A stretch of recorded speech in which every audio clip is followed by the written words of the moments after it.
Welcome back to JB Reviews. I have a 2024 Ford F-150 Platinum and it is a PowerBoost. The last video I did with the Ford's onboard power, I used 2000 watts, and as we figured it wasn't enough power, unfortunately. However, I do now have 7.2 kilowatts of power. And if you don't know, that's about over 7,000 watts. I borrowed this truck from Larry H. Miller, Super Ford in Salt Lake City. Ken helped me with the keys today, so both trucks are available for sale at this time. Now my rig, this is an Alliance Delta, really good RV so far. I don't have a lot of things that run off of the 120 volt power, but I do have 2 AC units and I have a microwave. So we're gonna see if that F-150 can power this rig. Before we get started, I just needed to push out the slide. Now that runs off 12 volt. All my lighting runs off 12 volt. And as I said, refrigerator, 12 volt. And my water heater runs off gas because it is a tankless water heater. So let's go ahead and get the plug so you guys can see how we're gonna power my rig. I do have a generator, and the power plug for that is right here. So I have a twist style plug that's 50 amp down to 30 amps. Let me show you what I'm talking about.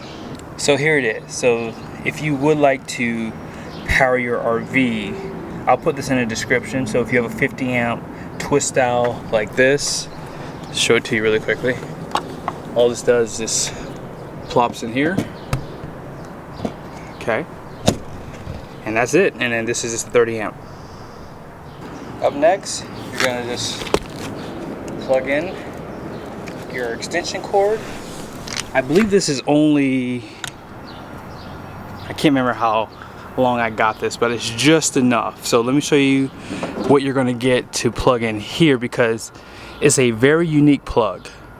At the time when I bought this, I did get it with a 50 amp down to 30 amp. I just recommend just getting a 30 amp down to this basically. So what I had to do was, I already had this plug here. So this is a 50 amp down to 30 amp. So I basically have to plug this in like so, and then I can plug this in right here. Okay. So let's see here. I have 1, 2, 3, 4 different plugs for this test. When you are an RVer, you'll learn, you'll have all kinds of power cords because campgrounds are different. And then if you have a generator, you'll see, if you never own one, trust me, you'll learn very quickly. You'll have double of everything and you'll have too much of everything too. So let's go ahead and turn on the system. There is a button, or actually not on this truck. Actually on the Super Duties, they give you a button on the outside. I'm sure there's probably one somewhere, I'm just not seeing it.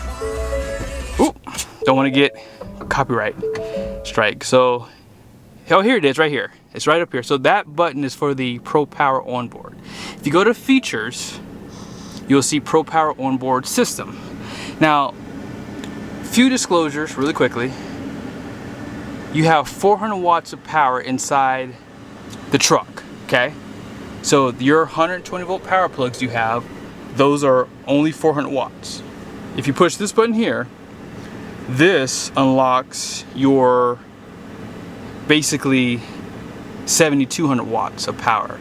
So you have 3,600 for A, 3,600 for B, and right now we are plugged into the RV, so the converter is the only thing that's on right now, and that's just there to help charge the batteries, and that's what you're seeing right now. The batteries are, they're pretty much charged, but they're like 3/4 full, so they're just topping off right now.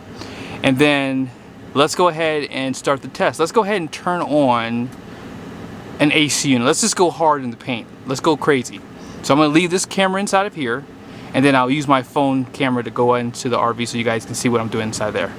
Now for this test, the truck will stay on. You cannot use the system with the truck off, so just keep that in mind. I did run the fans last time, but we need AC units. So let's go ahead and turn on the back one first. So we'll turn on cool, high fan. There it is.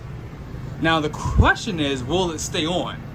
Because that seems to be the problem with some of these systems. I've done a few other tests I've never recorded with Ford trucks, and for some weird reason, whenever you put a lot of things like this that have a lot of surge, it seems like they just kick off. I don't know why, but so far we got, is that cold air? Yeah. It's just not cold right now. So let's go ahead and check out the truck.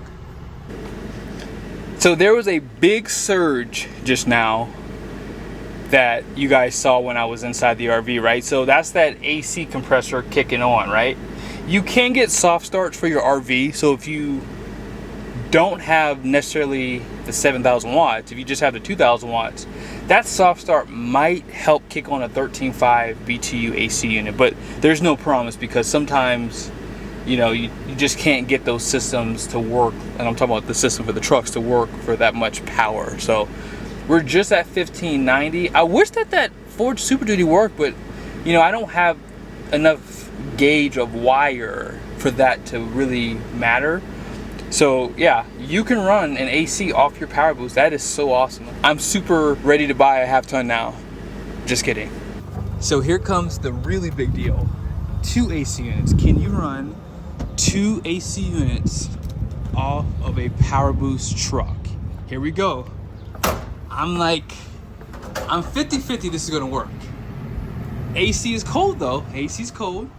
So we know that it is powered up correctly. And let's go ahead and turn cool. High fan. There it is. So 3,600 watts unfortunately is not enough to run 2 AC units. So let's go back to the truck really quickly. All right, so we have to reset. You do have a trip inside of here too, in case the system does trip. But yeah, let's go ahead and click right here, and we'll turn on the power. So things are always a little bit misleading, obviously. Like, you have an A and a B. So obviously in the back you do have 2 sets of power. Actually there's 3, right? There's 3. Let's go check real quickly.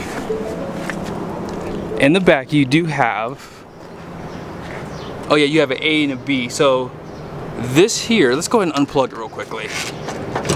So this is A plus B, right? So why didn't it push over the power to the A side? So it was running, I think, on the B side, right? Why didn't it just power on the A side and pull power from that side? Well, it all has to do with the amperage. So you have 30 amps, right? And if you want to run 2 AC units without soft starts, you have to have about 50 amps of power. So that 30 amp is what really hurts you. So in reality, you have 3,600 watts of power, which is a ton. But yes, for this system, if you want to use 50 amps of power, you're going to have to go with another power source. So in other words, I don't know if you can buy maybe a 30 amp and a 20 amp style plug that will feed all that power to the RV. So you'd have to basically plug into the 30 amp and then plug into that 20 amp plug with something like this. Hopefully you guys can see it.